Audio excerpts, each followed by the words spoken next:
నన్ను అడిగితే ఇంక సినిమా చేయక్కర్లేదు. Please don't do any other film. Please I request you not to do any other film.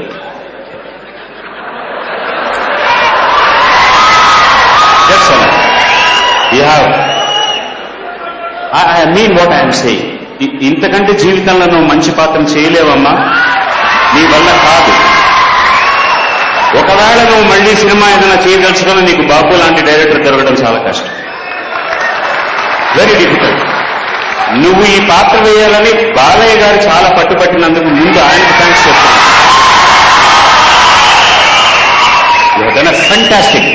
Fantastic job. వాడు అక్కడున్నాడు, వాడు మా అన్న ఇళయరాజా, వాడి గురించి ఏం చెప్తాను నేను, ఎన్నిసార్లు మాట్లాడిన వాడి గురించి. వాడు వేరు నేను వేరు, నేను ఏనాడు అనుకో.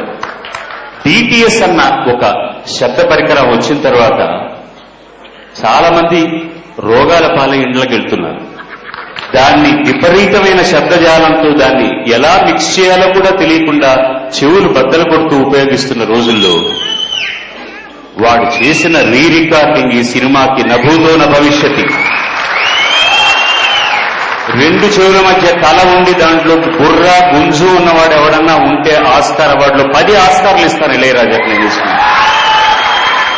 వాడు అన్నిటికీ ఎందుకురా నాకు అంటాడు. నీకు అక్కర్లేదురా, నీ పక్కన ఉన్న ఆయన అదే అంటాడు. ఆ బాపు గారు కూడా మాట్లాడ్డాయన ఎందుకురా అంటాడు. ఇలాంటి జాతి రత్నాలను పొదుపుకోవలసిన అవసరం మనకు చాలా ఉంది సార్.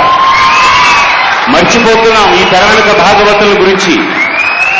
బాపు అనేటటువంటి వ్యక్తి ఎలాంటి వ్యక్తి, ఆయన ఎంత శిఖరాల్లో ఉండాలి ఆలోచిస్తే ఇవాళ మనంతట మనం టంకుటమారం కొట్టుకునే మనం అందరికీ కూడా పద్మభూషణలు అన్నీ వస్తున్నాయి, బాగానే ఉంది. వాట్ ఈజ్ బాపు? తెలుగు జాతి అంతా కూడా ఇవాళ గర్వించేటటువంటి ఒక గొప్ప కళాకారుడు ఆయన. ఇవన్నీ ఒక ఎత్తు, వ్యక్తిత్వం ఒక ఎత్తు.